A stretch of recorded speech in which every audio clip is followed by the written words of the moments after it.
Halloween forever.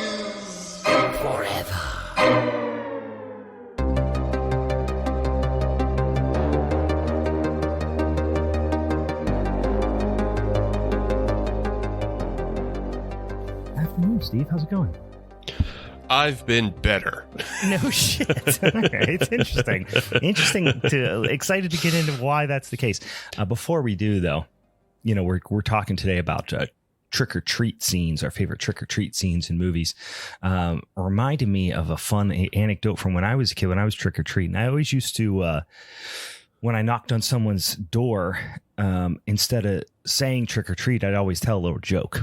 I always thought that would help me out. Like that would maybe get me extra candy, some better treats or something like that. Yeah. Make them laugh. Give them a show. Well, I mean, I got a couple of Snickers. Welcome, boys and girls, to a very spooky Minisode of Halloween is Forever. I'm Brian. I'm Steve. Still champ. You are still champ. So what do you got to complain about? What the fuck's wrong with you over there, gloomy Gus? What's going on? It's not so much gloomy. Good? Yeah, I'm just a little sick. That's all. You're not feeling good. Yeah, me too, buddy. Do you know if new COVID comes with like an ear infection? No, but I did have a nasty cold that lasted like honestly, it felt like it was a couple of months, and it completely, like, I couldn't hear out of one of my ears. I thought it was an infection. Turns out it wasn't, but boy howdy, it sucked. I tried eardrops, I tried all types of stuff, and then I eventually just held my nose and like blew, like I was trying to blow my nose really hard, but I had it clinched, and then it, like, my eardrum, I guess, was like turned the wrong direction or something. It was like convex instead of concave, I don't know, or the other way around, and then it just popped out, and it made me feel weird about my body, and it hurt, but I'm over it finally. Hopefully you don't have it for 2 damn months like I did. No, I don't think I got what you got, because I don't have like the wrenching cough and everything. It's just like I'm super congested. I felt like Doc Holliday. Like I just had, I felt like a dang old lunger. I'll be podcast Huckleberry. I really felt like I was just going to start coughing up blood at any moment. But I'm good. I'm feeling good. Well, that's not true. I'm not feeling good, but I'm not sick anymore. I'm just a tad hungover, to be honest with you. First time in a while. We're recording this on early in the afternoon on a Sunday. I went to the Phantom Fright Nights last night down Kennywood. Yeah, we had a freaking blast down there. Even though it was raining most of the night, it was miserable weather. We still had a freaking blast. Oktoberfest, Hackershore Oktoberfest on draft, and they had these like commemorative, like 20 ounce, 24 ounce, whatever they were, big old Phantom Fright Nights light up mugs. I mean, it's game over. You give me a damn Phantom Fright Night light up mug and Oktoberfest on draft, I'm going to get rip-roaring ass drunk. The kids weren't there. Obviously, they're too little to go to haunted houses and shit. But me, Kate, my cousin, his girlfriend, the kids were sleeping over at my parents' house, and we tied one on. It was a lot of fun. But yeah, feeling a little yucky this morning. Feeling the age. Let me ask you about that there. Mm-hmm. And is this Kennywood leaving money on the table? Because Kennywood, they about games. They have a Midway. Yeah. They do. And if they're doing commemorative mugs and Oktoberfest on draft, how do they not have like a Stein Lift game? Yeah, I mean, they're plastic mugs that have little lights in them and stuff. But yeah, they should have the Maschkrugstamen, the Kennywood Steinhoist. That'd be fun. They could set it up. I mean, just set it up almost like that horse race game that everybody loves to play and everything. But you got to stand there and you have to hold. Maybe you, instead of holding the plastic one, you hold a regular Stein. Yeah. And then you drop it and it hits a button and then you're out. And then you get electrocuted or whatever. Yeah. Exactly. You get a little shock. Yeah. But whoever drops it last, they get to win the plastic mug. I like that. Instead of paying $17 or whatever it is for.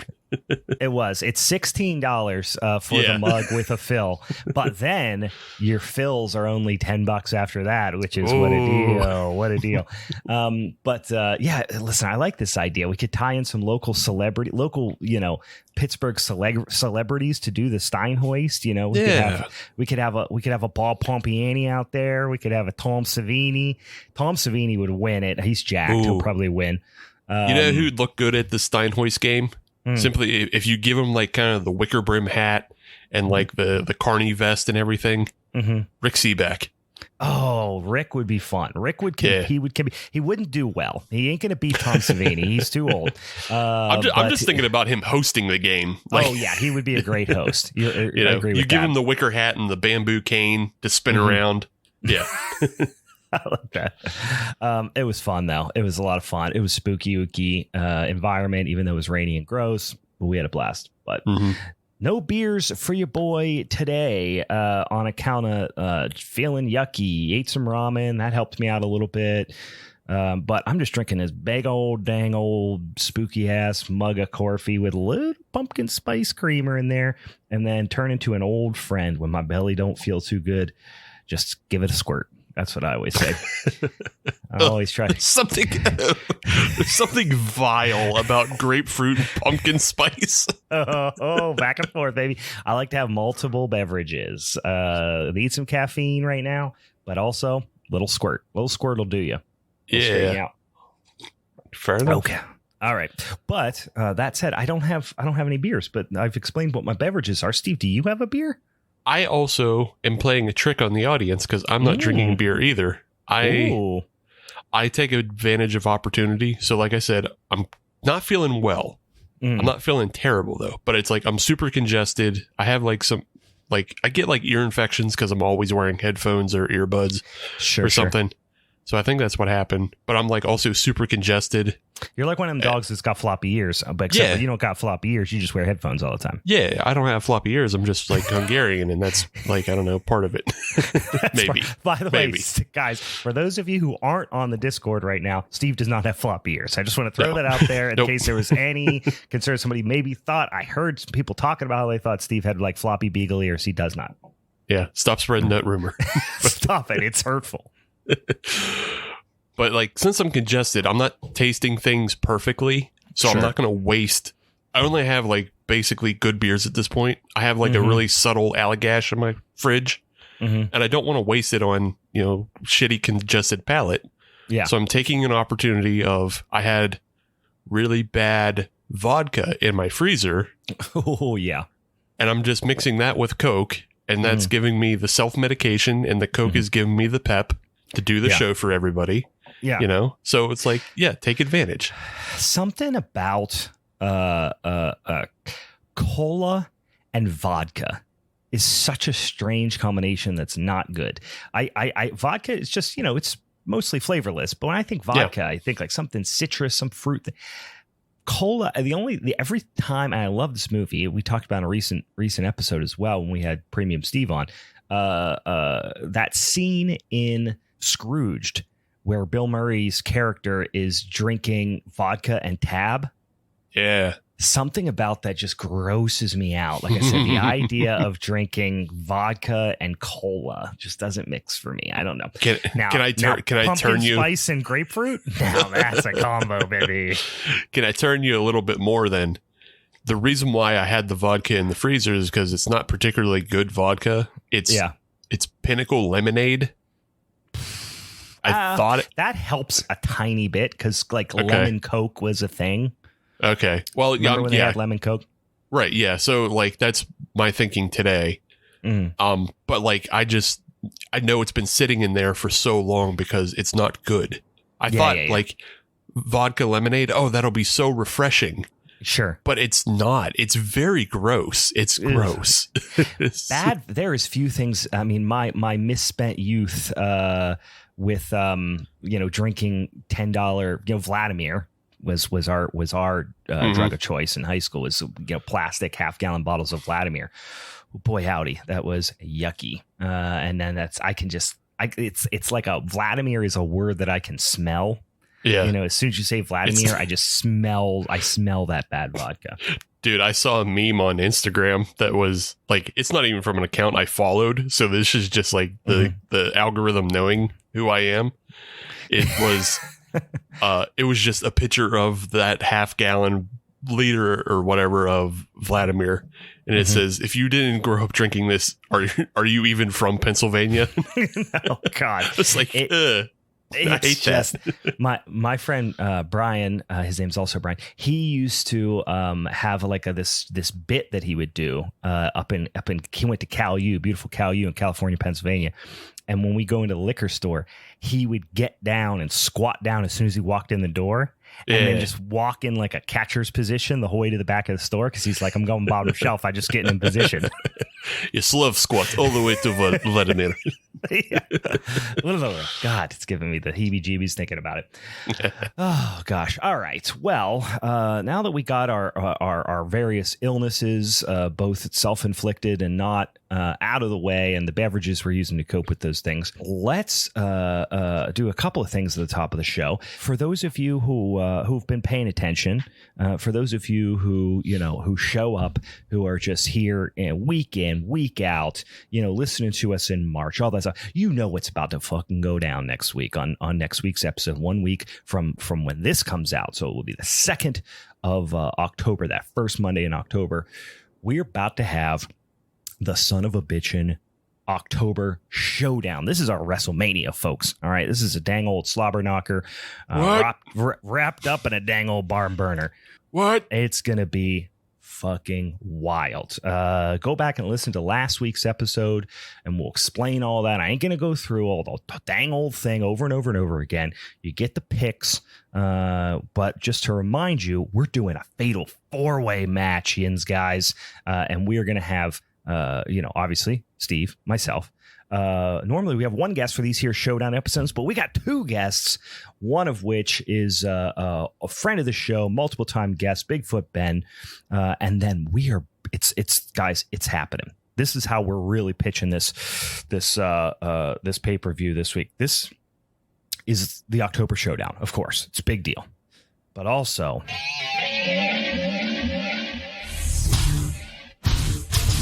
It's the return of the bog hag herself. Meg will be there, guys. She's going to come in here. She's already sending me pictures of baseball bats wrapped in barbed wire. She sent me a picture of a kendo stick. I assume she's just going to lay into us with that son of a bitch. So things are going to get rough next week. It's going to be a slobber knocker. It's going to be a lot of fun. I don't know if you've been watching SmackDown, Brian, as of late. I have not. No, I have not. Well. And this is basically because of SAG and WGA being on strike. Right. But they had a big SmackDown where both John Cena and The Rock appeared on SmackDown. Oh, yeah, because honestly, they have nothing else to do. Right. Yeah, The Rock's just been showing up in bonkers places that you don't expect. Like I saw him at a last week Colorado football game. What the fuck does he have to do with Colorado? Did he go there? I don't know. He was he was there on like College Football Today or whatever, which I don't even watch college football, but he was on like College Football Today or whatever the pregame show is. I'm like, what the fuck are you doing there? He ain't got nothing else to do. Showing up. I saw the Brahma Bull at Kennywood last night. He was just walking around signing shit. I saw him at an Ithaca TGI Fridays. Don't ask why I was there. No explanation required. Yeah, he was just there. But, with The Rock and Cena coming back to SmackDown, like we have to do a ratings grab ourselves, and now we're bringing back Meg. So we're bringing back Meg, the Brock Lesnar of this podcast. She's just going to come up and every once in a while, show up, fuck everybody up. The return of the bog hag herself. She's coming out, like I said, coming off a hot and heavy bog hag summer. Now transitioning into horse girl season, so she's going to be ready and raring to go. I said, Ben, a lot of storylines going on. Like I said, follow the podcast, listen to the last few episodes, get caught up. We should remind the audience right before the showdown what the movies are that we're going to watch. Oh, yes. So they can be prepared. Maybe they missed last week's episode, which they shouldn't. But if they did, we can remind them that in this fatal 4-way showdown, we all picked off the wheel of the ween. Yes, we sure did. So we are subject to what the wheel subjected us to, but it was nice this year. On the first year, it was nice. It was nice. It didn't fuck us completely as it has fucked most of us, or at least one of us, every year leading up to this. The Wheel-O-Ween this year didn't just have John Carpenter movies as it did in the past. It had 69 different movies that were just Halloween themed or happened on Halloween or prominently displayed the Halloween season in them. So I have them here. Ben ended up with a movie which I'm excited to see. Still haven't watched it. I'm going to watch it this week, called Hellions from 2015. Meg is doing The Funhouse Massacre, also from 2015. Coincidental? You be the judge. I don't know what I mean by that. I'm going to be doing 2019 Scary Stories to Tell in the Dark. And then Steve, we all were right around, last in the last decade here. And then Steve going all the way back to 1986 with Trick or Treat. Again, this is not Trick or Treat, which maybe we'll talk about tonight. We'll see. Yeah. It's not 2007's Trick or Treat. It's not Trick or Treats. It's not Trick. It is Trick or Treat from 1986, the one with Rock's Chosen Warrior. For those of you who are new to the show, we get a lot of new listeners this time of year. That's great. Happy to have you. Also, fuck you, you bandwagon fans. Let's see if you're here in February. Bet you won't be, you rat bastards. Just kidding. Happy to have you. Please don't bet. Yeah. If you want to continue to, listen to spooky ooky stuff on the internet every damn Monday, we put out some spicy, fresh new content on your podcast app. Go in there and follow us. Go and follow us on the podcast app or subscribe or whatever you got to do. And then if you like this here podcast, you can do a couple of things to support us. One, you can go on that same old podcast app that you were already on. You're already looking at it right now. If you're not, if you're driving, let go of the wheel. Pick up your no, I'm just kidding. Wait till you stop, guys. Don't crash your car. Pick up that phone, pull off the side of the road, put on your four ways. Like, subscribe, do what you got to do. Then go in that podcast app and hit review. Give us 5 stars, however the maximum amount of stars there is. And then you got to write a little review. Say, hey, I like this here podcast. Whatever you got to do. Do that. And then you will have a dang old some stickers coming your way.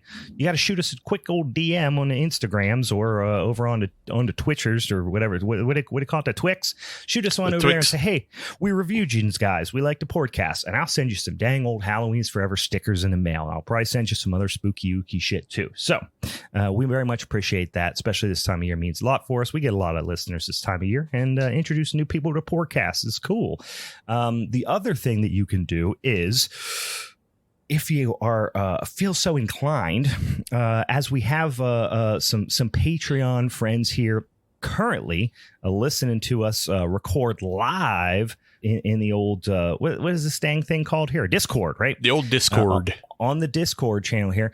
If you want to join our friends that are listening to us record live, go over to patreon.com/Halloween is Forever. Steve, why don't you tell them about all that business we got going on over there?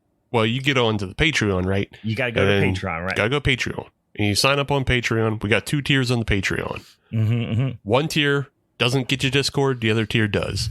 If the tier that doesn't get you Discord, it does get you other things. This is important. Yeah. It'll get you other things. I mean, you get like reviews. You get some extra stuff. You get an extra vote in the poll. Right. A couple things there. But what you really want to do, you want to sign up for the other tier, the Rascal tier. That Rascal tier, get on that Rascal tier. Rascal tier, that gets you Discord. That gets you all the other fun things.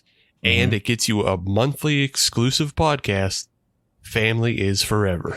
I almost forgot about it. Just for 1 second, for whatever reason, my brain decided to play a little kind trick on me and make me forget about this Patreon exclusive podcast we got going on here. Because frankly, the podcast is fun. The movies suck ass. Steve has I'm not going to spoil it, but it is a lot of fun to record But unfortunately, what has happened is Steve has lured me into what I thought at first was just like a long con, a troll that he was doing. Now I'm fully convinced it's some sort of mind control psyop situation. And I'm not sure who all's involved. I don't know who to trust. I'm alienating myself from my friends and loved ones because I'm worried that, again, it's some sort of psyop. Eventually they're going to start.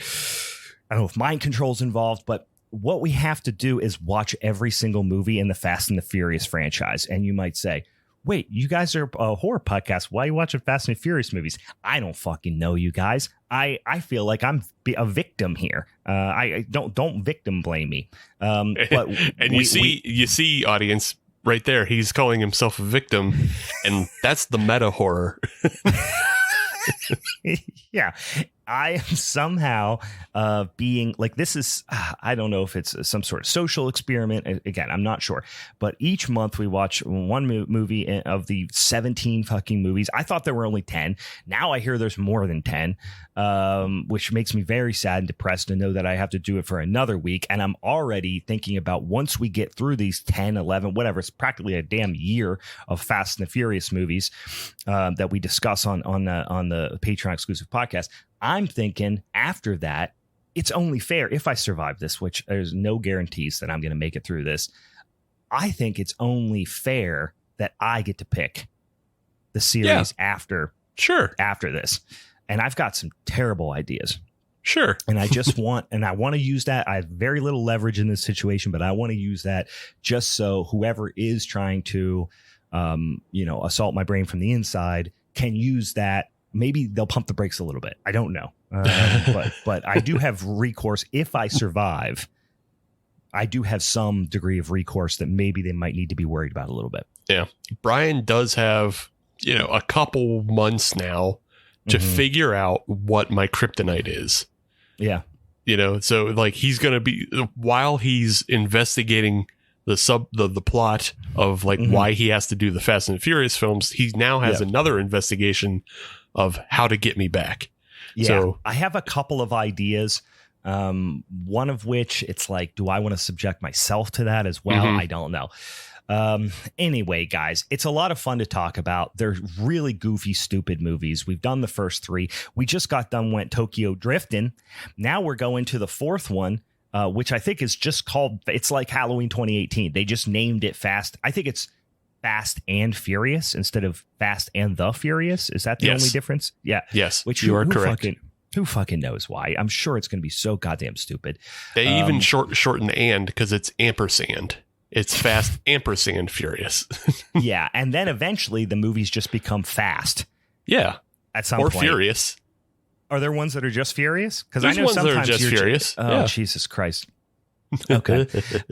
Anyway, if you want to go down this rabbit hole with me and your life might end as a result of it, or your relationships with your friends and loved ones might be forever changed for the negative. We'll see. But if you want to do that, come on over to the patreon.com/Halloween's Forever. Sign up for that rascal tier. $5 a month gets you access to all that stuff, plus their podcast that's only for our Patreon subscribers. So anyway, guys, and again, if you just want to follow us on the internet, spooky ooky shit all the time on there at Halloween is Forever. Or at Hallow Forever Pod over on a Twitch, or at Hallow Forever on Twix, and then pretty much at Halloween's Forever everywhere else.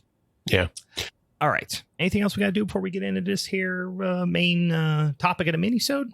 No, just wanted to point out again, if you're part of the Discord, you get to interact with the show as it happens live, and one of our listeners, Dan, is with us today. And he pointed out that Brian, one of your options to torture me after Fast and the Furious is over, okay, I like this, is a 12-month marathon of Hallmark Christmas movies.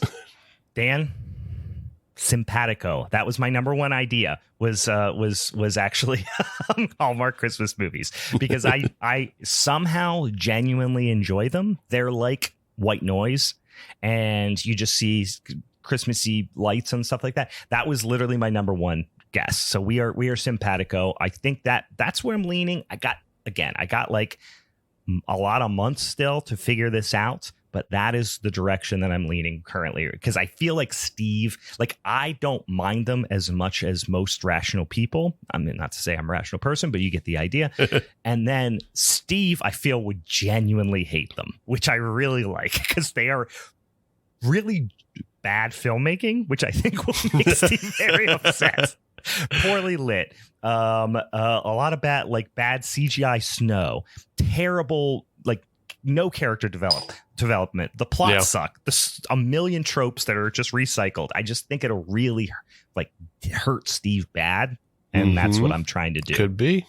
No, we are on the same page here. So let's get into the topic for today's minisode, which is a fun one. We do one of these now and again. We usually do one or two of them around the old spooky season here, and this is the last minisode of September, which means we are diving headfirst into spooky season. Listen, my house is already decorated. I've been celebrating. There's a goddamn 10 bajillion pumpkins all over my fucking house. Frankenstein, spook 'em up, skeletons everywhere. So I want to jump headfirst into this. We've talked about our, Halloween memories and costumes and stuff like this. I want to talk specifically about trick or treat scenes from movies, could be television shows.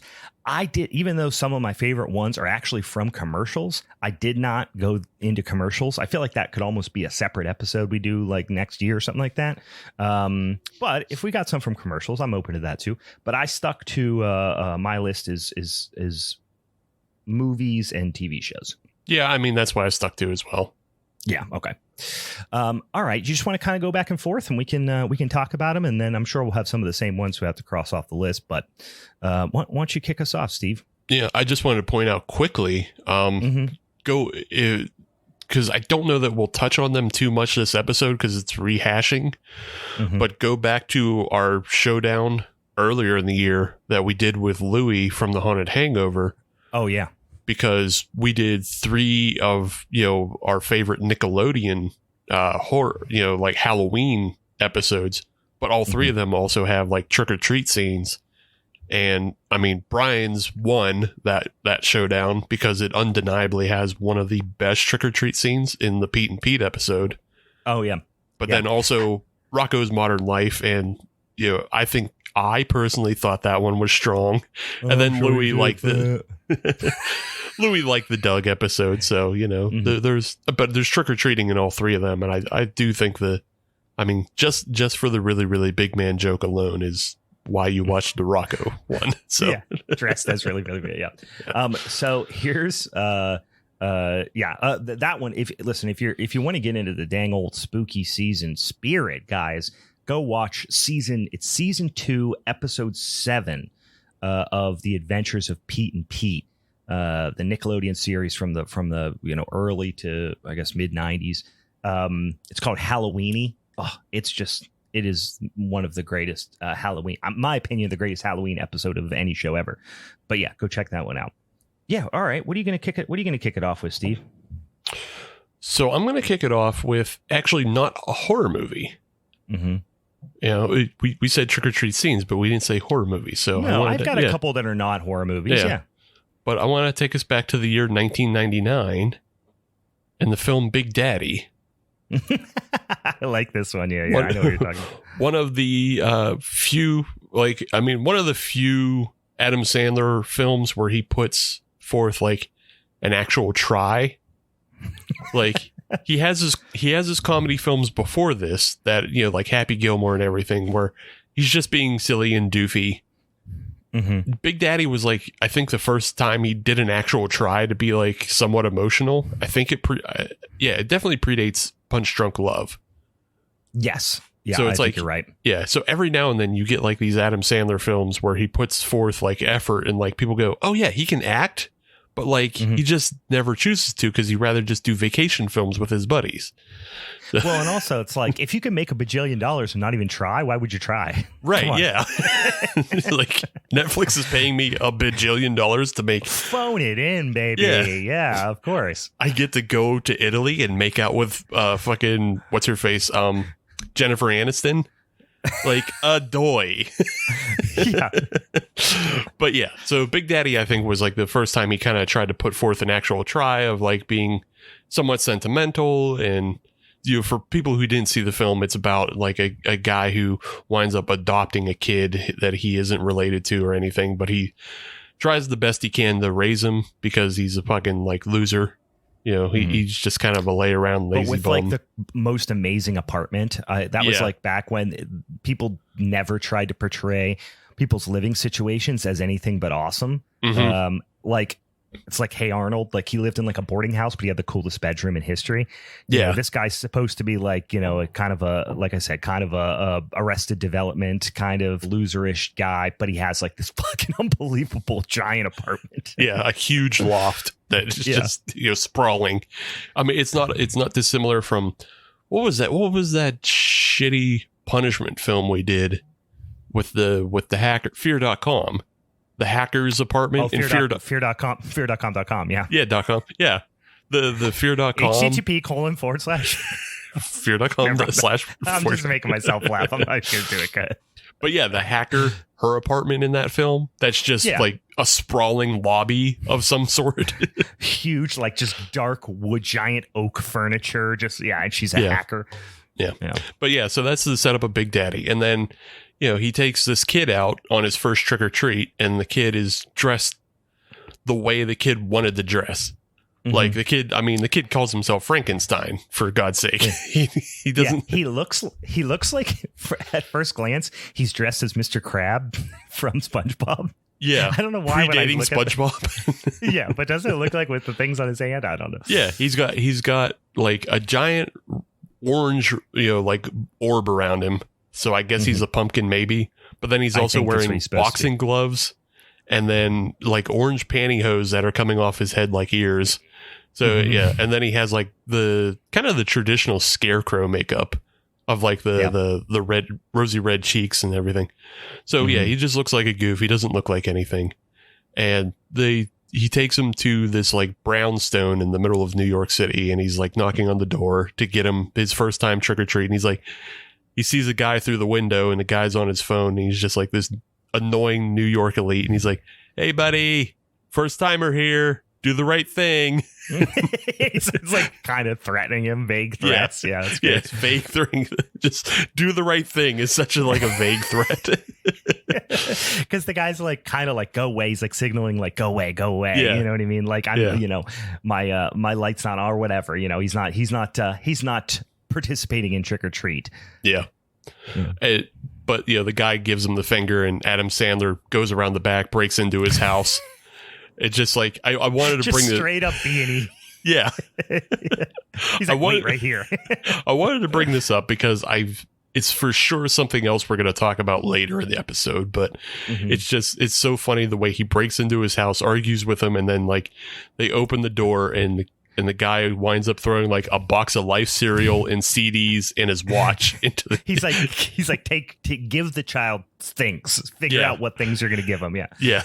He just gives him whatever he had on hand, and he's like, it's no candy, and he's like, he's not happy. What else do you have? And he gives him his watch, and it's like at this point, it's just a robbery. It's just a break. Yeah. You know, it's just thuggery. It's just strong armed robbery. Yeah.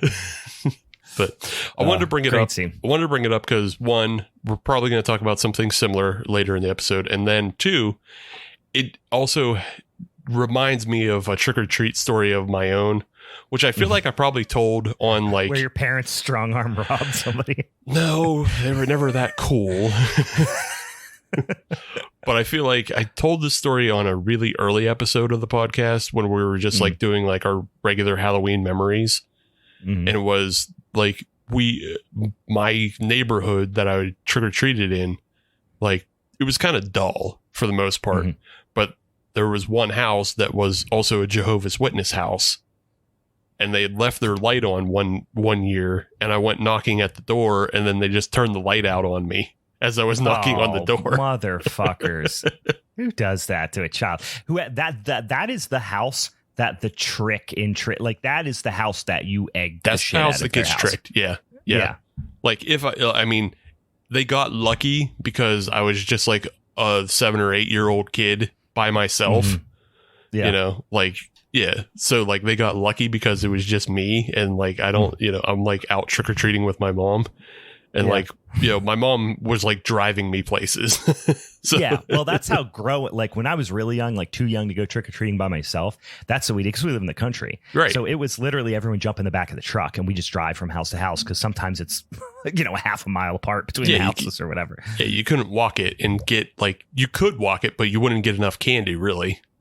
No, it wouldn't be worth it. And the best thing about this is out where I grew up, people don't get a lot of trick-or-treaters. Mm-hmm. So they give you like not even full-size candy bars. They give you like bags of candy bars. Right. Like there was one place that we would drive like 5-10 minutes out of the way that we didn't even go in this area, but we would go there because they would give out 10 packs of back when the mini candy bars before they came in bags, they come in those like sleeves. Mm-hmm. They would just they just have like 5 of those and go, here, take one of these sleeves. And I'd be like, oh, hell yeah. And you get 10 or however many mini candy bars. Like, you guys fucking rule. But yeah, just, I always like that Big Daddy scene because it reminded me of the justice I didn't get as a child at the time. Someone ignored me. If only Adam. And if I had a nickel for every time I said to myself, God, I wish Adam Sandler was my adopted father. Like, I can't even tell you how wish much Adam Sandler was here right now.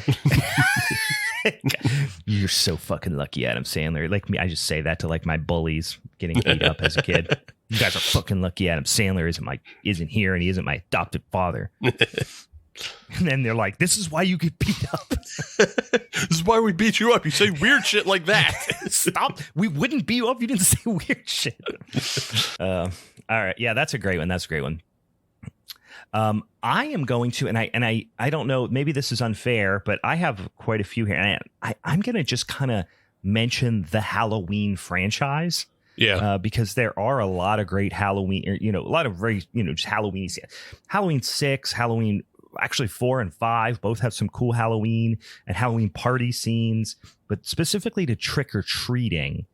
I remember one of the first one, Halloween 1978 was like the first movie first horror movie I was like fully obsessed with and still am and watched a bajillion times. But the trick or treating scene from that was always perplexing and interesting to me because like whenever Laurie is like walking home from school, there are already kids out trick or treating. Yeah. And it always made me think of it. Like it was one of those like things that made you like nostalgic for a thing you never experienced, like back in the day, like I'm at decades and decades and decades ago, probably there was no like designated time for trick or treating. It's just like when you got home from school and got your costume on, you went out trick or treating and you went trick or treating until there were no more houses with their lights on. Like you would legitimately like probably trick or treat for like 6-8 hours. Now it's like a very structured, like it's a 2-hour, 3-hour thing or whatever. Yeah. They send out a flyer and the VFD is like, hey, this is when your time is. Don't get off the streets after that. Yeah. And it's gotten better in recent years. Like I have young kids who, we go trick or treating with a bunch of like friends. It's a big group of kids. They have a blast. But it used to be like for a few years there, trick or treat was like from like 5 to 7. I swear to God, like it was so early. It was still light for the entire time almost. And it really pissed me off. But now they're getting back to, I think last, trick or treat, at least in our, municipality is like 6 to 8 p.m. or whatever. So at least it's like fucking dark out. But Halloween, it was like after school and there's just like kids already trick-or-treating, and I was like, it always was very intriguing to me as a child.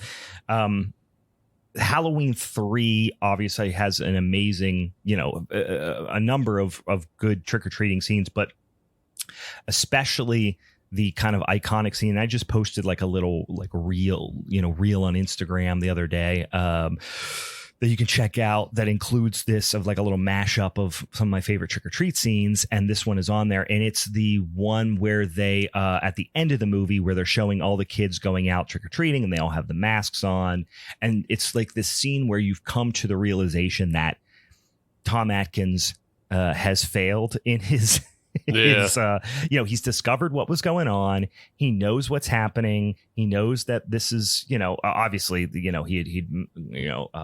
Colonel Cochrane and all that happened. So it's like he knows that this is a way to sacrifice millions of children, and he gets calls to take the ad off the air, all that. And then it continues to run, and then you see all the kids out like trick or treating with their masks and stuff on, and it goes from like different cities, and one of them is Los Angeles, and it has these kids like walking down a hill, and they're pretty much just in silhouette behind like the like this kind of very eerie red orange backdrop of like the LA, not even skyline because it doesn't really have a sky, but you know what I mean? Like you see a silhouette against the sky with like the city off in the distance, and it says like Los Angeles, California, or whatever. I love that image. Like it's an iconic image. I'm not the first person to say like, hey, that's a cool image, but it just always stuck with me. Yeah. I think that ties into like it. I wanted to put it up as not a favorite scene, but you've mentioned two things that kind of tie into it, with the daytime trick-or-treating, and now kind of the Los Angeles, the sun's still up, but everybody's in silhouette, is the ET trick-or-treat scene. Is like, I posted something about that the other day too. Go ahead. I never really like, I kind of was never that big of an ET fan. Yeah. Like, but, I mean, I like ET overall, but like that scene is like an anti-good trick-or-treat scene. Because like you're saying, it's in daylight, like kids are just wandering around whenever, and it's just like a bunch of people wandering around. It's not like interesting. You're also in this very boring, wide open cul-de-sac. Yeah. There's no trees. There's no nothing. It looks hot. Yeah. Like it looks like it's hot out. Yeah. Yeah. It looks terrible. Like it's just the way the film is color corrected. It's super warm. So it looks like it's hot midday in Los Angeles, and there's no rhyme or reason. It's just like a bunch of monsters wandering around. And it feels like the only reason this scene exists in ET is to pay the service to Yoda. Yep. So Steven Spielberg can give a little nod to his friend George Lucas and be like, look, my alien met your alien. And then look, let's touch weenie tips. Yeah. It's such a weird dumb scene. Yeah. And also the kid who's got the Yoda scene or the Yoda costume, it's like a movie quality Yoda mask. It's not realistic. It's better than store quality for sure. Yeah. It's way too nice. Yeah. The other thing I just think it's kind of a little bit funny about that is like in that scene, like when E.T. sees Yoda, he starts wandering at Yoda, just going home. And it's like, okay, kind of funny. But then later it's retconned in the Star Wars prequels because the ETs are in like the Galactic Senate. Are you saying like, if you go back now to that ET scene, are we literally saying that ET recognizes Yoda as like a high senator? Is that what we're doing? I don't think so. But I mean, like to that's the way it plays now. I know. I like to think that the Star Wars universe is so up its own asshole that is what happened. Yeah. But yes, so the last one I'll mention was the from Halloween 2018. Yeah. Which is just not only a great trick or treat scene, but my favorite scene in the whole movie, which is it starts in trick or treat. It starts on Halloween night, and it's as Michael is just starting to really get down to business with this whole rampage that he does, and you see all these kids running around. It's a little bit of a chaotic trick or treat scene, which I love because it's very easy to make trick or treat scenes like very fuzzy and nostalgic and all that stuff. But sometimes like the most fun thing about it when you were a kid was, that it was kind of just chaos. You were just running amok, what I mean, around the neighborhood. So there's all these kids running around, just carrying on. And then someone just like walks past and just lights off a bunch of firecrackers, and you're just like, what's going on? And then it's Mike, you see Michael and he bumps into a kid, and then you start following Michael. The camera starts following him from behind. He slips back, between a couple of houses, goes through this little like carport and then eventually, grabs a hammer and goes in the house and, all that stuff. So it's the coolest scene in the movie, and it happens to be a trick or treat scene. Yeah. And this was what I was talking about with the Big Daddy. Mm-hmm. This is the super violent version of the Big Daddy scene because I like this scene specifically in Halloween because it's done as a one take. Whether or not they fudged it, is I don't care. Who knows? Yeah, I don't care that much because it still looks good. But it ends with Michael going through the back door of a house. Very similar to Big Daddy. Yeah, he does.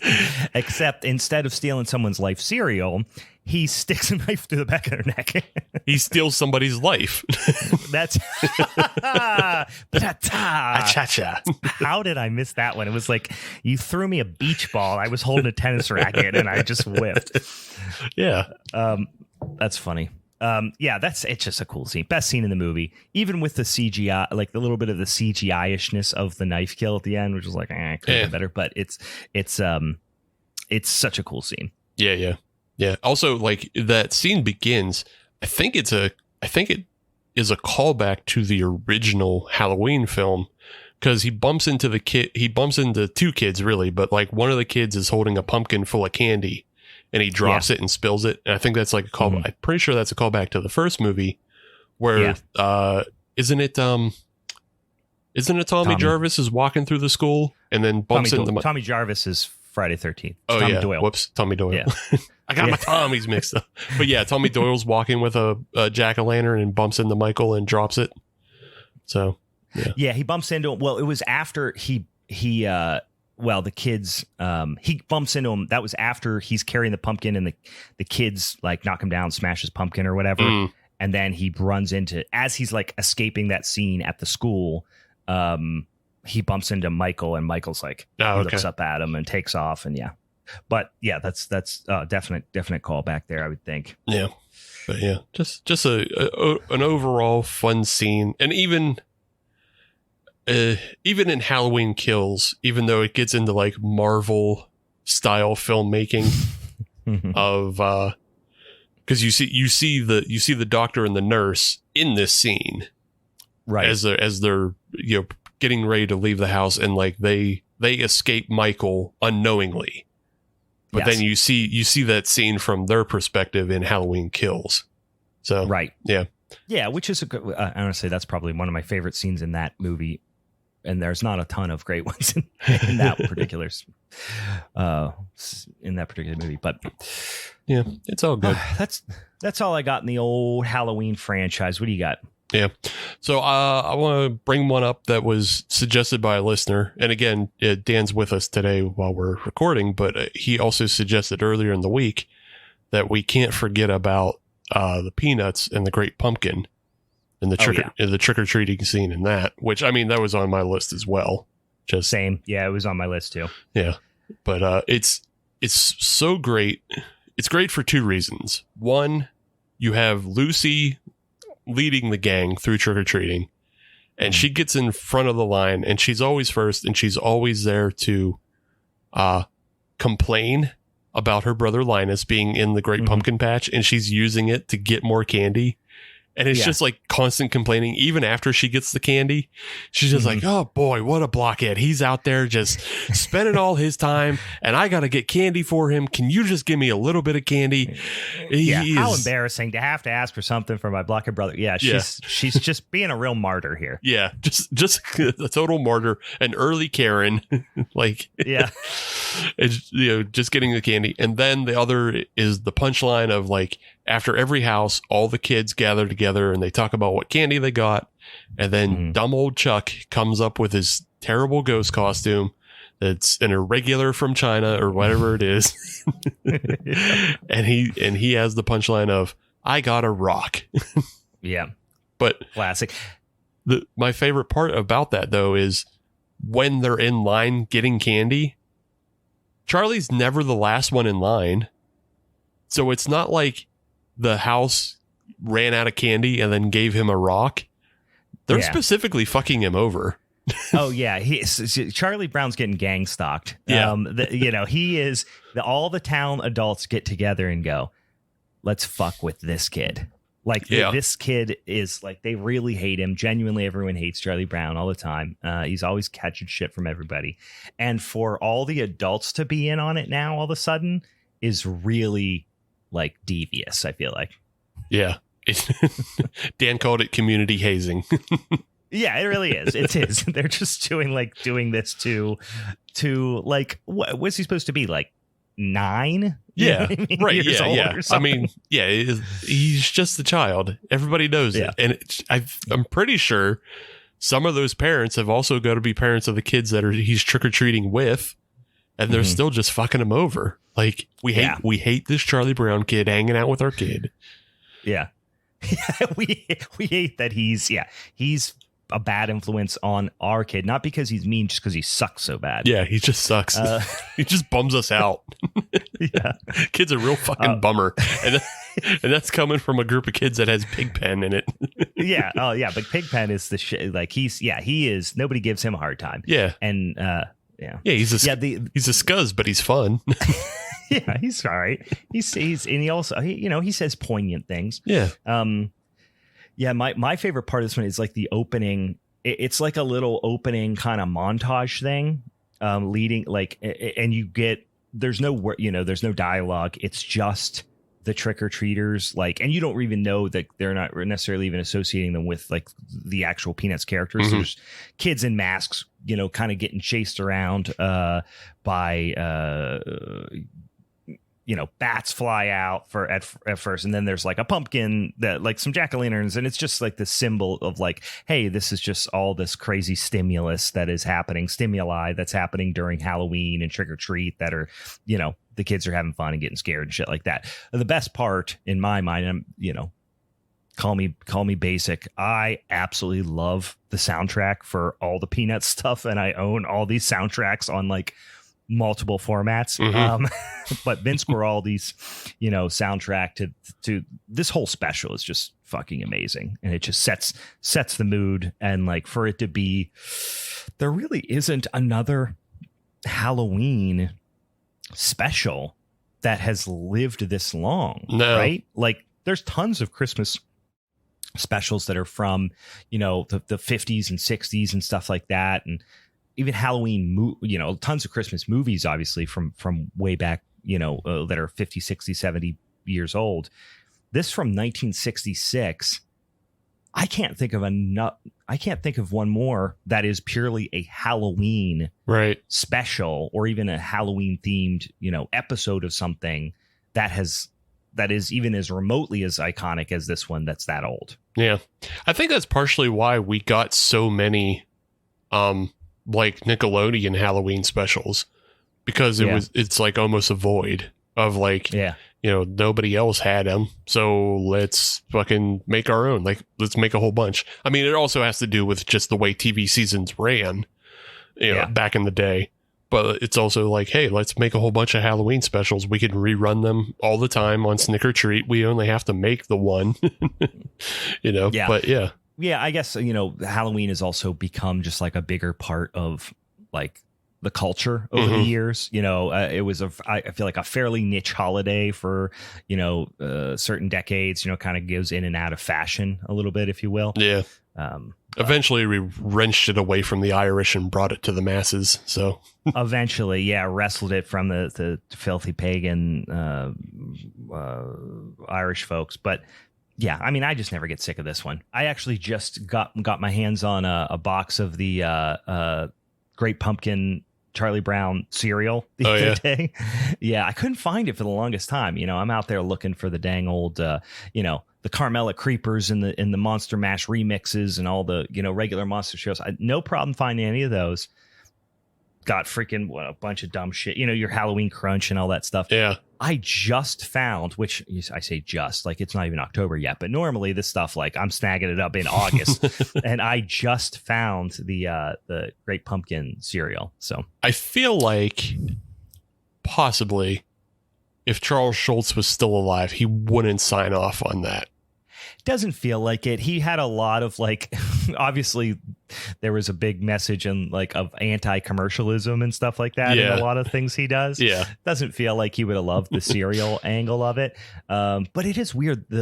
I'm sure Schultz, you know, like heirs, whoever it is that owns the rights to that, his family or whatever, are very particular about what they put, you know, the peanuts on. Right. Yeah. But it's the things that they put them on are baffling. Yeah. Sometimes I mean? There's just like a real weird one that comes out and you're like, okay, I mean, I guess you believe in it or something.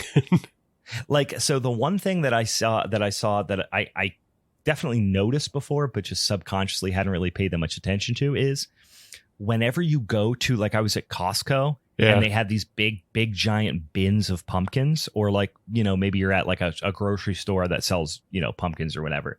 You know, before any, you know, actual pumpkin patches are like really open, you can go buy, you know, a pumpkin at fucking, you know, Costco or whatever. Yeah. The giant cardboard, like, bins, like totes, that they have them in are like Peanuts themed. Like it says like the Great Pumpkin or whatever. I'm like, who made that deal with like Big Pumpkin? You know, like the big pumpkin farmers got in on the ground level with the Schultz family. Yeah, it's either a farming subsidiary or it's a fucking big cardboard.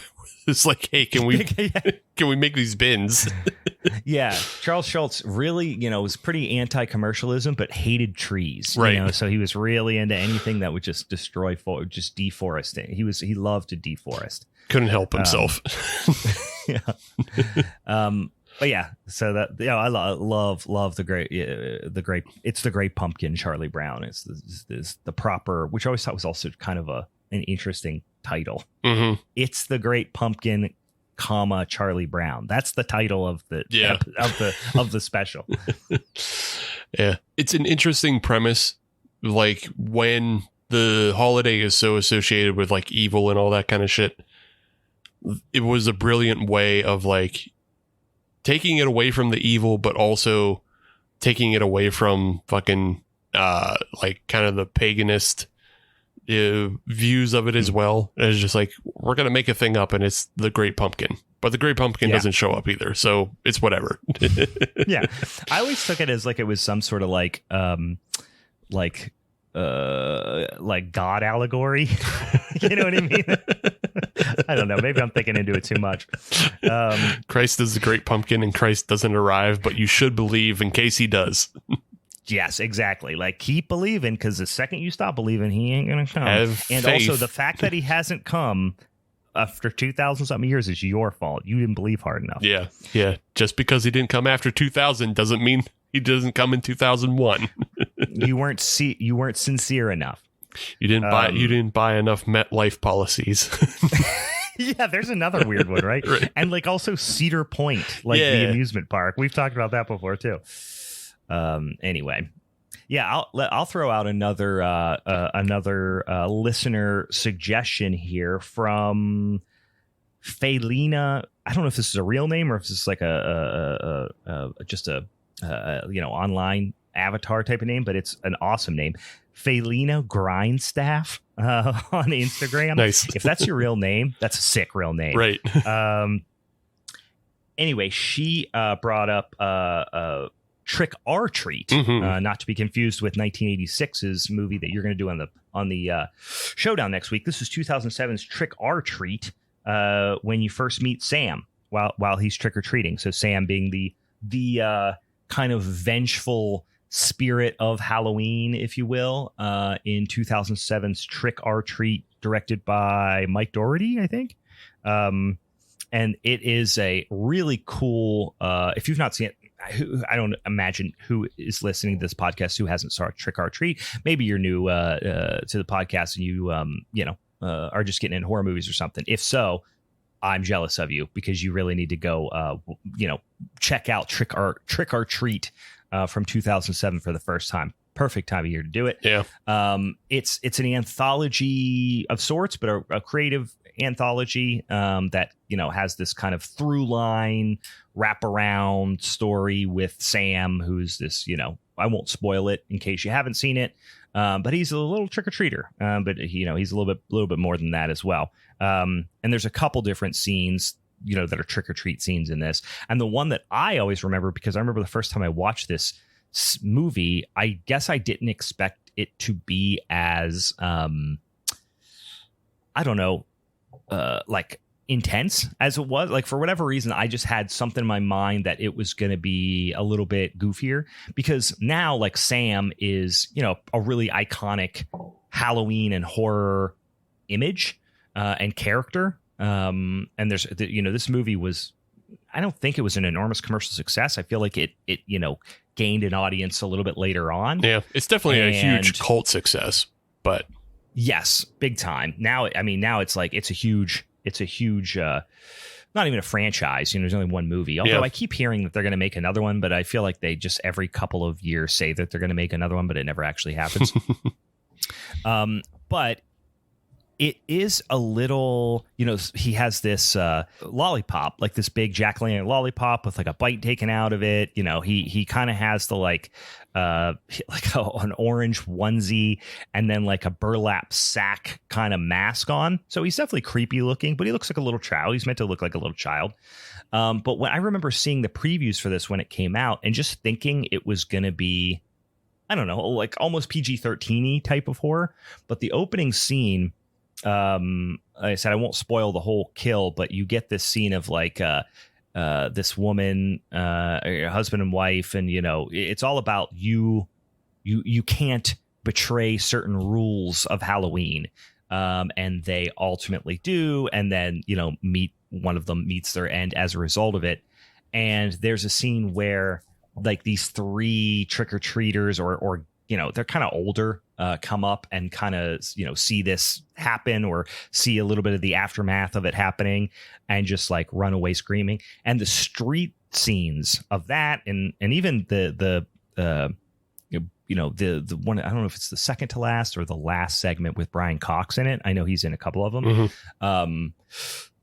The street scenes of trick-or-treating are awesome in this movie. Like, you could probably point to almost any of them, and there'll be a cool trick-or-treat scene. Any of the segments, there's probably some sort of cool trick-or-treat or trick-or-treat related scene. Yeah.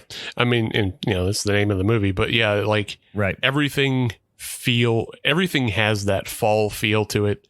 Like the movie has a great look overall. And just back to a point that you were saying before about like how you're surprised about like the violence in it. Like, this film is not afraid to put kids in peril. Like it does it repeatedly. And so like even though it has like almost this hocus pocus feel to it, it's so like violent and over the top sometimes, and like surprisingly violent. Like one of the scenes with what's his name? I think he's like the bad guy and everything. He's the bad guy in Law and Order all the time. His name's like Dylan, and it's like him and the kid from Bad Santa, and he like gives him the chocolate, and the chocolate fucking is poison. Like, yeah, or was it poison or the razor blades in it or something? Something bad. I thought it was. I remember it as poison, but it could have been razor blades. But yeah, like he's he's this serial killer on the street that like takes advantage of kids, and like it's like, oh, what the fuck. And then like there's a bunch of other scenes of like, oh wow, like kids are really in peril in this film. Like, this film doesn't have rules. There's always something shocking in like every one of the segments, and that I think that's part of the reason why this is such and there has actually been so many, I don't even want to say copycat, but like definitely Halloween the holiday themed anthology movies that have been made since Trick or Treat was made in 2007. There's probably been 10 more Halloween anthology movies that you could tell are just really heavily inspired by this movie. Yeah. I mean, I think anthology movies in general took off more after this. Just like we have so many more. Cause like also we got a bunch of like Christmas anthology ones. There's one that's what's his face? William Shatner's in that. It's like it's a Christmas, and it has like a wraparound. But yeah, it's pretty good. I wish I remember the name of it, but maybe we'll talk about it in December. Yeah, I have one other one I'll throw out there just because it's on the same topic is Tales of Halloween from 2015, which I think, well, both of these movies were on our Wheel of Ween. Neither of them got picked this year, but Tales of Halloween from 2015 is a Halloween anthology. And there's one, and this was actually on my list, but there is one scene, and it's really one moment in one scene. I think the segment is called Friday the 31st. Okay. And it is a kind of spoof on Friday the 13th meets, but there's a character that's more Leatherface than he is Jason. But, he's like a kind of stereotypical, slasher killer. And he gets, I won't, completely tell you the entire plot of the segment, but he ends up being kind of, confronted with this alien. And the alien is like a claymation, like stop motion little alien. Mm-hmm. And it's this cute little, maybe 8-inch tall little alien that's got a little jack-o'-lantern, trick or treat bucket. And he's like, twickle tweet. And he just keeps saying twickle tweet. Mm-hmm. And then the killer is looking at him like, I don't have any candy. Just do it. He doesn't talk because he's like Leatherface or whatever. Yeah. Or Jason combined with Leatherface. And he's kind of like getting more frustrated because he doesn't have anything to give the alien trick or treater. And he just keeps going twickle tweet. And then finally he just stomps him. It's very comical. It's very abrupt. It's super stupid, but I always like that. Anything with, I love any stop motion, anything, and making it a little alien trick or treating. I mean, I'm gonna like it. It literally doesn't matter what happens, but the fact that then he comes to like a violent end, like abruptly, is awesome. All right, I got one, and I'm taking this back out of the horror film realm. But it's just a quick scene in a movie that I think everybody should see the movie because it's very good. So just maybe if this inspires you to watch the movie, go ahead. But you ever see the movie American Splendor? No. So I have not. It's kind of it's kind of an autobiography film about a comic book writer from Cleveland. His name was Harvey Picar. And he wrote... I know the name. Yeah, so he wrote the comic book American Splendor, but it was just like even the comic book itself was also in many ways autobiographical. And he's just... I have seen this poster. Yeah. Yeah, now that I see it, I don't think I've ever seen the movie, but now that I see the poster with what's his Paul face? Giamatti. Paul Giamatti, yeah. Yeah. So the film is, just kind of an autobiographical take of this guy's life, and... He's a real fucking misanthrope is what he is. Like, he's just a misanthrope from Cleveland. He just like everything annoys him. He doesn't understand, and he has no qualms about being confrontational about the smallest things. Like, he's basically like a Midwest Larry David is what he I'm looking at a picture of him, and yes, that is exactly what he looks like. Yeah. He just looks grumpy as hell. Yeah, he's like a Midwest Larry David. The film is about like how even though he's just like this terrible misanthrope, he also has like just kind of love in his life and things like it. It's a great film. But the film starts with him very early as a child. And it's like mid-50s, and he's trick-or-treating in the mid-50s. And he's with like a group of kids, and they're all dressed up as superheroes. And it's like Superman, Batman, and they all go to the house together. And the woman answers the door, and she's like giving candy out in the bags. And she's like, oh, we got a Superman, and we got a Batman, and we got a scary ghost. And it gets to him, and he's just standing there dressed as himself. Yeah. And she goes... well, who are you? He's like, I'm Harvey Picar. She goes, that's no superhero I've ever heard of. He's like, I'm not a superhero, lady. I'm me. She doesn't give him any candy. And he's just like, out of hell with this. And he just like walks off the porch, and he's carrying a pillowcase of candy, and he just throws it on the ground and kicks it. It's just like... It's just the perfect way to set up just like an annoyed misanthrope of just like, just give him the candy, like, and it wouldn't be a problem. But he has to be so confrontational about everything. It's a great way to start, just start a story about like a character like that everything is a problem, and that he's not going to bend or conform at any point. Yeah.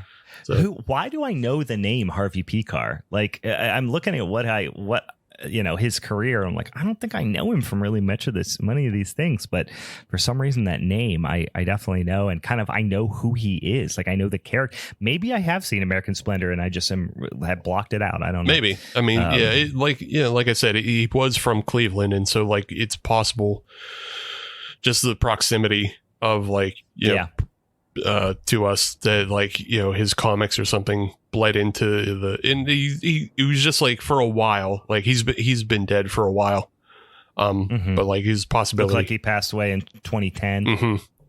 American Splendor came out in 2003, so like there's just a possibility of like his nature bleeding into the zeitgeist at the time. That it's like, sure, it's a vague thing, but yeah, if you haven't seen the movie, go back and check it out, and then you get a fun trick or treat scene in there as well.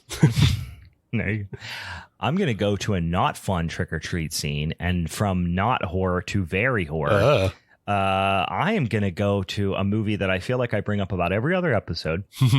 20 and 22's Terrifier 2. Oh yeah. I love this movie. I'm a champion of this movie. It's the wildest, most just insane, hyper violent it's just such a wild movie. And sometimes I just like think to myself, the fact that Terrifier 2 exists, it just kind of just like makes me smile. I'm like, it's so bonkers that this movie exists, and got a theatrical release and like also made a bunch of money. I just don't know how that's possible. I'm still baffled why it has so many fans, but yeah, come on, it's so wild. It's so wild, and like I like scenes in it, and the scene we're about to talk about I like, but like as a whole I don't like. I don't understand what there isn't to like. It is a hyper violent, insane, funny, atmospheric. It's just bonkers. I mean, I understand it's not everyone's cup of tea, but it is my cup of tea. And I'm going to talk about particular scene, which is basically comes on the heels of the most intense scene in the movie, the most hyper violent scene in the movie, which I won't spoil. It was the one I think I've described it in the past as maybe the only time in my life, certainly in my adult life, that I was in the theater by myself and literally out loud was like, Jesus Christ. I just said to myself, like, what the fuck? So it comes on the heels of that. There's this character, Allie, who, spoiler alert here, guys, if you haven't seen Terrifier 2, it's been like a year. But if you haven't seen it, skip ahead a little bit because it's awesome. But anyway, there's this character, Allie, one of the friends of the main protagonist, and she has just been dispatched in a very brutal way. Her mom comes home, discovers her. Actually, she hadn't been dispatched at that point. No.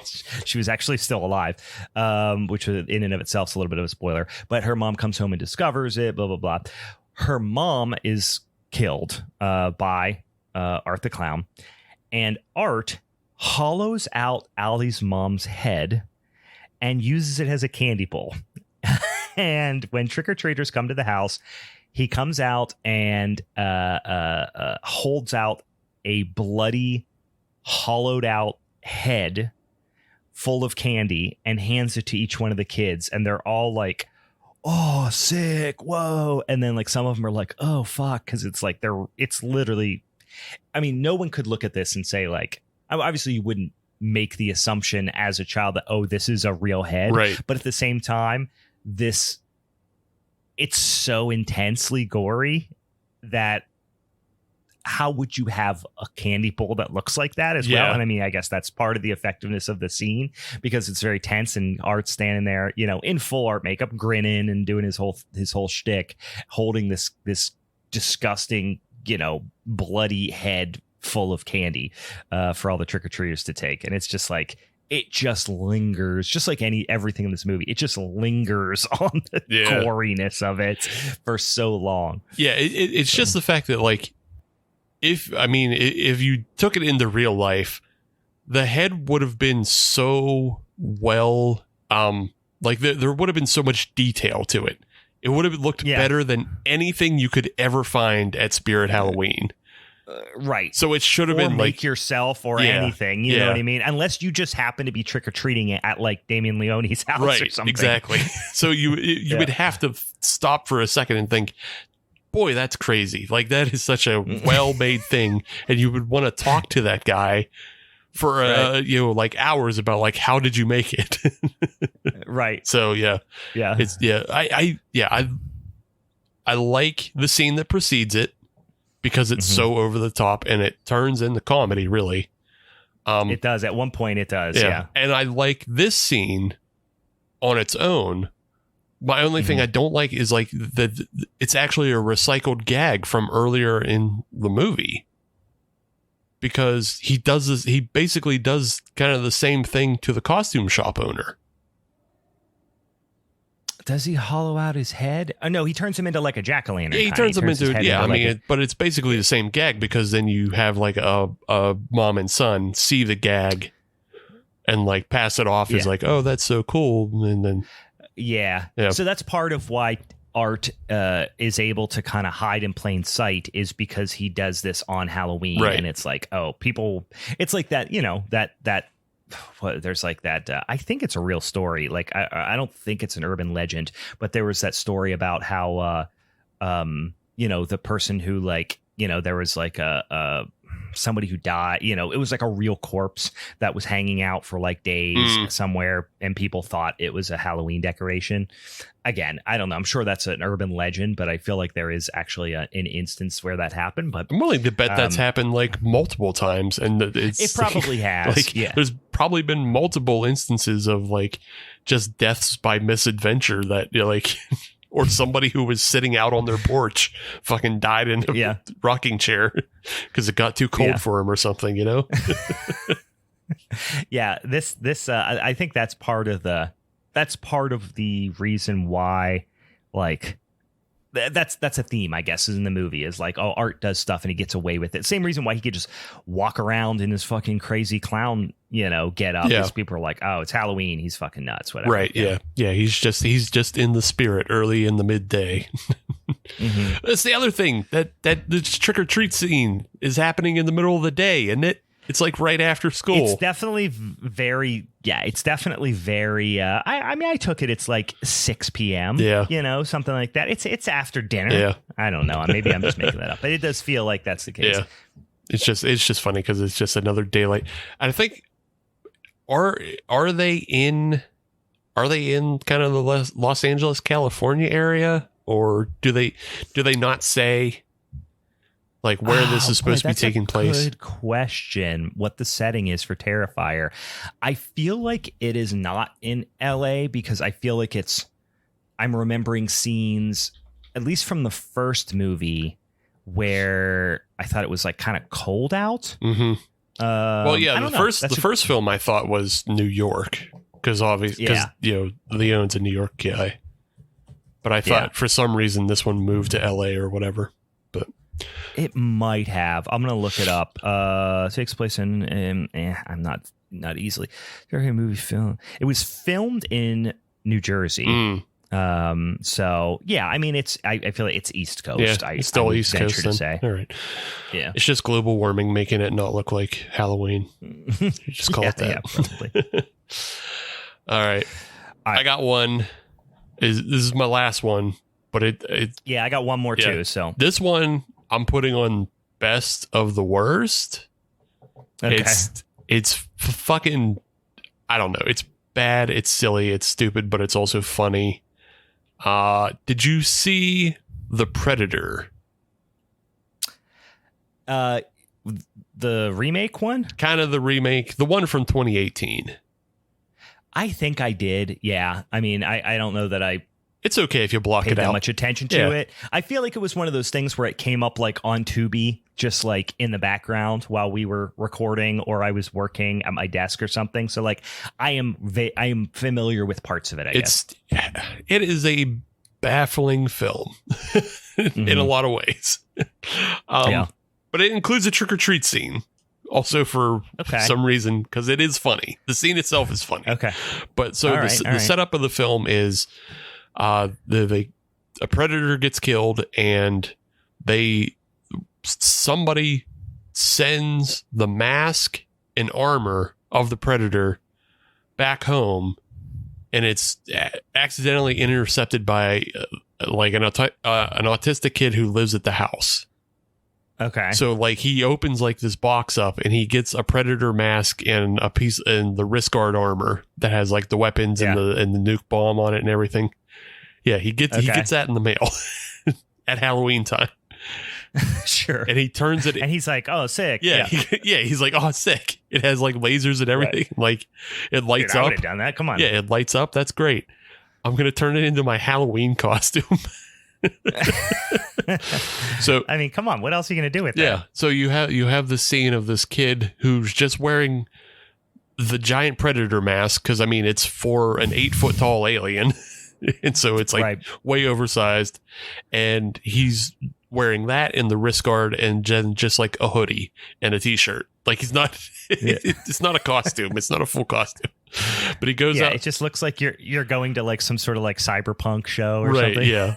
And so he, cyberpunk rave. He's dressed like a little doof, and he's out on the streets, and I think he's even just carrying like a spackle bucket, like not even a Halloween bucket, because like he wasn't supposed to go out like he's got a Home Depot bucket. Yeah, he wasn't supposed to go trick or treating or anything, but he's out there. He's out in the world, and he starts getting bullied by these kids, and they're like, "Hey, what are you dressed as, nerd?" And like they chase him, and he's like, "Don't bully me." And then he walks away from them and goes up to this house and rings the doorbell, and like nobody answers. So he starts walking away from the house, and like this dirtball junkie comes out he's on the second floor of his house that has a terrace. And for whatever reason, he just decides, I'm going to throw an apple at this kid and fucking hit him in the back of the head. Such a dirtball move. He's a whip an apple at a kid. Yeah, total dirtball move. He hits the kid in the back of the head, but because he hits the mask activates defense protocol. And turns on a fucking laser beam that shoots him. Like it turns around, shoots him in the chest, and like it blows a hole in his chest, but also pushes him back into the house. And then the entire top floor of this house explodes.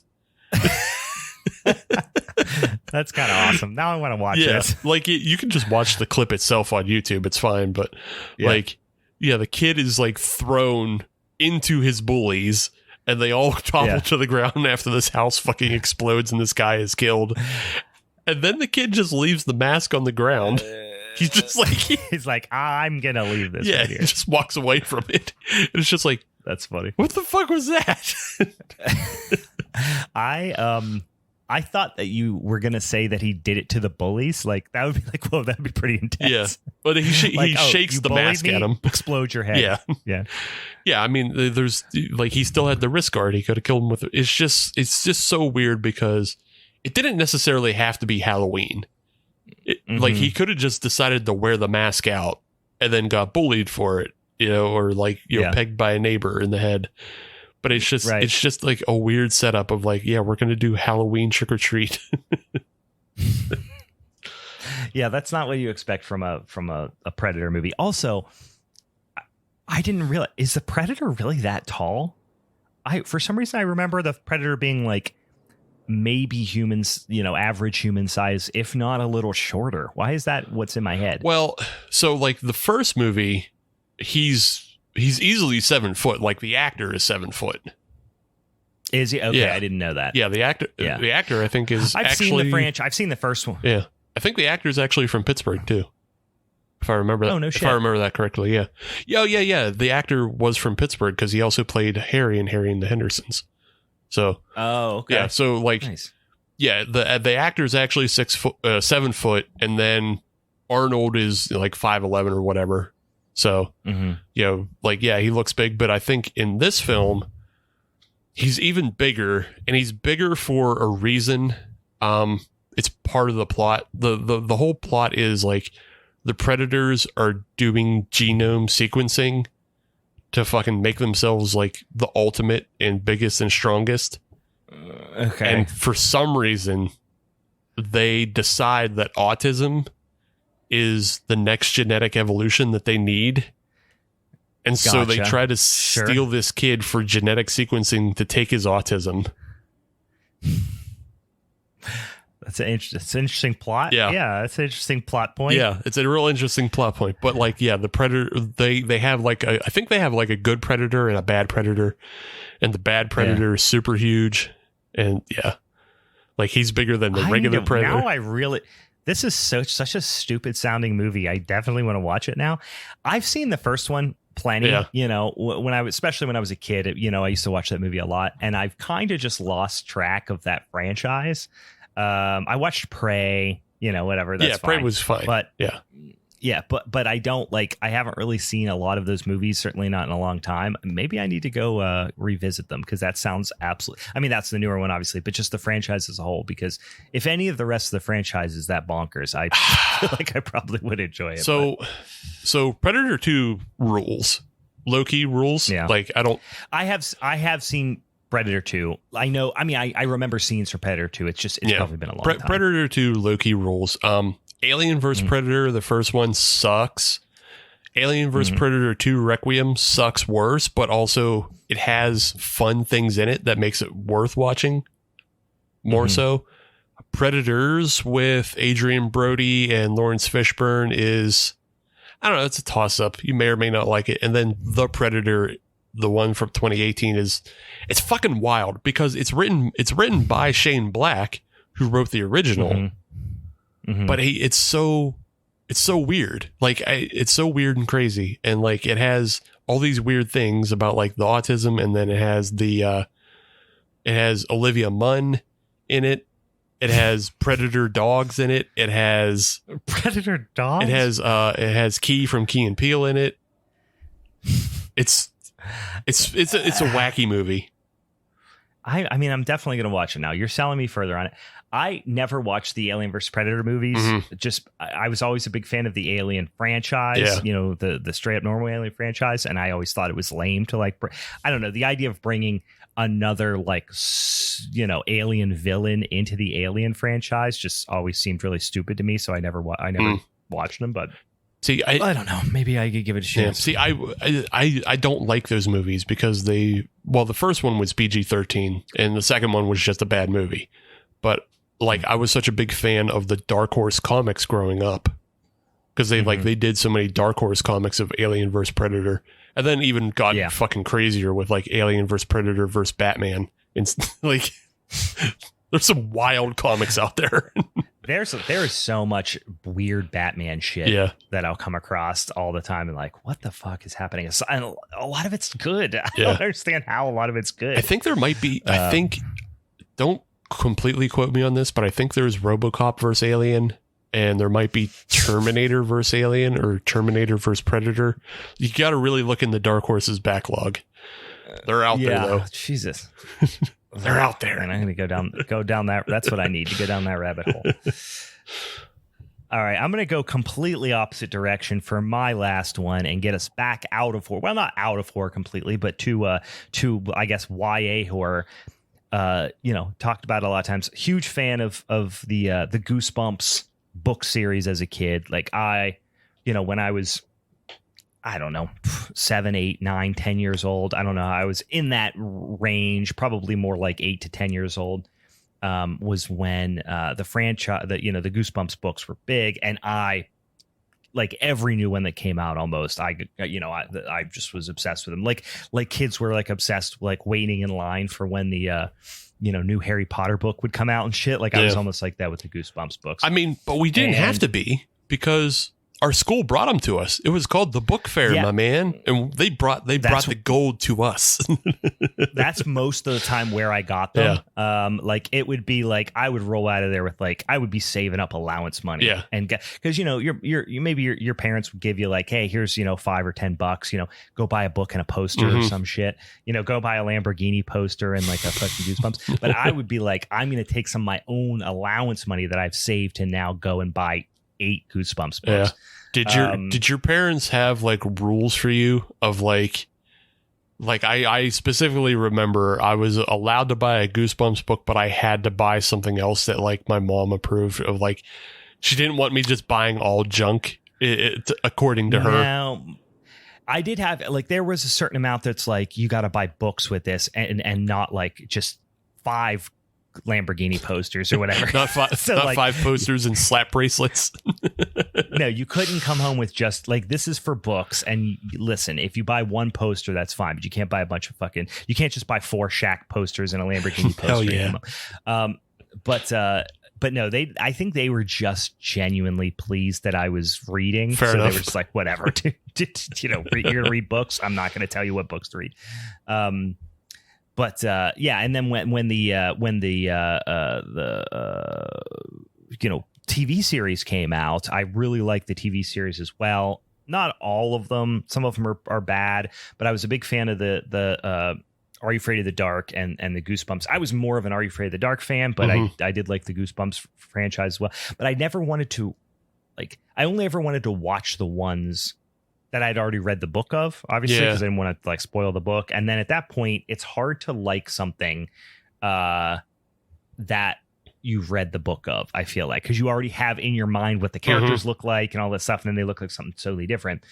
This is one that's an exception that I don't think I loved at the time, but subsequently I've learned to like more. One of my favorite Goosebumps books was Attack of the Jack-o'-lanterns, which was my favorite, because it's very Halloween centric one. There surprisingly isn't that many Halloween, very Halloween centric Goosebumps books. Like there are a few, and some of them are very spooky and like could take place during Halloween, but not a ton of them that are just straight up Halloween. And Attack of the Jack-o'-lanterns was, and it was literally about, kids who meet some like, weird kids, and the weird kids end up being, friggin' alien jack-o'-lantern head aliens or some shit. And they just make them trick or treat forever. And it's like this psychological like thing of like, you guys are going to make us trick or treat until we die. And we're all scared and cold, and nope, you still got to trick or treat forever. The episode of the TV series from the mid 90s for this one had a couple of really cool scenes in it. So this is season 2, episode 10, Attack of the Jack-o'-lanterns. This was from 1996. And the scene I actually posted, like I said, on that little clip reel on Instagram this week, a couple of scenes from this. And the weirdest thing about this is it was a pretty aggressive episode to do or book to do an episode on, because the way they describe the jack-o'-lantern head, they think they're kids, but then they're like, wait, no, this is like way too, it doesn't look like a costume. It's too scary. Well, in the TV episode, it 100% looks like a costume. Yeah. Except for they're just tall and they just have big, like it almost looks like the pumpkin wrapper from, from Mighty Morphin Power Rangers, except for it's not upside down. It's just big doofy pumpkin heads. But the part that I love is when they're kind of abducting the kids to take them to a place where they have trick or treat forever, they take them to another neighborhood. And the whole idea is like, oh, we know a better neighborhood that's even better for trick or treating. And the kids are like, oh, sick, take us there. And they like walk through the woods, and there's a scene where this, crazy big jack-o'-lantern head aliens or whatever they are luring these kids into the woods. And then they come out on the other side and they're in this like neighborhood that's like super decked out with Halloween, decorations, and it's just awesome. So they like get taken to like, like a bonus level in a video game kind of thing. It's just that's just like Halloween themed. And the thought of that was always so cool to me. And in this scene, it just, when they come out, it's like all foggy, misty, cool. And then it just like they open up and now they're in this like awesome, you know, bonus level of a neighborhood. And that scene just always stuck with me. I love that. If you didn't have to do it forever, it would rule, because it would just be like, yeah, you take a little trip and you get to go restock on your candies or whatever, you know, just like, I'm having a bad day. I'm going to go to trick or treat town for a second. Yeah. I just need 5 minutes in trick or treat town. Just give me 5 in trick or treat town. I got to get it. I got to get some full sizes and I'll be good. Yeah. So yeah, I always love that. Like I said, the book, but the scene in the TV show was super cool. I mean, it doesn't, like I said, it doesn't, the whole episode's not great. You know, it's like I said, I've described this as painfully Canadian, you know, the show. And this definitely suffers from that a little bit, but it's, you know, it's a goofy kids show, and that scene rules. Yeah. So I kind of lied. I said I had one last one. Yeah. I forgot. I wanted to talk about a movie that came out this year. Oh, okay. Nice. It's a movie everybody should put on their October watch list, and I even did like a longer review of it on our Patreon. But the movie Cobweb, everybody should go see this movie. It's so steeped in visual style, and it occurs at Halloween. Yeah. So like it's a wonderful little film, and everybody should check it out. But like, it's almost anti trick or treat in the way it plays out, because even though it occurs at Halloween, the protagonist that we follow isn't allowed to go trick or treating, and so anytime we see something trick or treat, it's kind of like it's either done off screen, or people aren't having fun, or people, you know, like all the trick or treat stuff is like negative in a way, away from the protagonist. So it's like anti trick or treat. But like overall, the film is wonderful to look at. It's fun to watch. You know, I can't talk too much about it because like it relies heavily on spoilers. The one thing I'll say though is the film stars Lizzie Kaplan and Anthony Starr, and Anthony Starr plays Homelander on The Boys, and Lizzie Kaplan, she's been in a lot of stuff, but her performance, you'll love this, Brian, it is just this side of Hinged when compared to Desiree Gould in Sleepaway Camp. Oh, really? Like it is so close to Aunt Martha, and you'll fucking love it. On purpose? Not, don't even tell me. I'm just going to go watch it. Yeah, just watch it. All right, where I'm looking to see. It's like $6 on. It's like $6 on most streaming services. I don't think it. Maybe people want to give it a minute to see if it hits like Shudder or something for October. I don't know. I didn't read any news about that, but yeah, it's only $6 right now. But I love this film. It, like, if it weren't for the gore, it would be like the best PG-13 movie. Like, kids would be scared to shit of it. But like, it's not a movie for kids right now. So yeah. Well, I'm putting that on the old watch list because that looks fun, and Lizzie Kaplan's awesome, and it looks like it's got a good cast. Yep. So sick. Cobweb, putting it in the old letterbox right now. Cobweb from 2023. Yeah, I think it came out. I think it maybe like had its first release or whatever in February of this year. So it came out at like a completely, I don't know, not a great time for. It's a weird time. Yeah, weird time for a Halloween film. But like, yeah, it's absolutely a Halloween film. It fucking rules. Yeah, I just it looks like it hit streaming in like July too, which is like again just weird timing on it. Who knows why? Yeah. But Yep. Nice. Well, them be our trick or treat scene recommendations. If you've got any other ones for us after listening to this and you're like, why the hell didn't you talk about this? Maybe we never seen it before. Send it over to us on the old social media. Shoot us a little DM or comment on, one of the posts or something like that and say, hey, you should check this out. we probably will. Although we are pretty dang booked up for October in terms of guests and topics and that sort of thing. If you got some just generally spooky ooky Halloween themed movie recommendations that you want us to do a minisode on, who knows? Throw them our way and we'll check them out. Yeah, it's always fun. We love getting movie recommendations from listeners. I think we may have like 1 week in October open at this point. Like, yeah, because there's 5 Mondays. Yeah, we get 5 Mondays, so I think our extra is open at this point. And like, other than that, Jesus, send us fucking ideas for November and December. You know that Christmas horror will be coming right around the corner, and you know I love me some dang old Yuletide spookies. All right, guys, tune in next week because we got that dang old Fatal 4-Way slobber knocker coming your way. And as always, check us out on the social medias. And like I said, if you like this here podcast and you want to hear us talk about, Fast and the Furious, you probably should go over to the patreon.com/Halloween's Forever if you just want to support your boys over there. With being a monthly patron, we would very much appreciate that as well. And thank you to some of our patrons who joined us recording here today. If you want to do that, you got to sign up on there as well. So anything else, Steve? Anything else I'm forgetting? No, I mean, like I said, yeah, thanks to the Patreons. And, you said, hey, if there was one we didn't get to, then you could have been on our Patreon telling us about it instead of yelling at your podcatcher right now. Nobody's listening to you in the podcast. Actually, the CIA is listening to you, but we're not listening to you. So yeah, if you want to be heard, come on over here.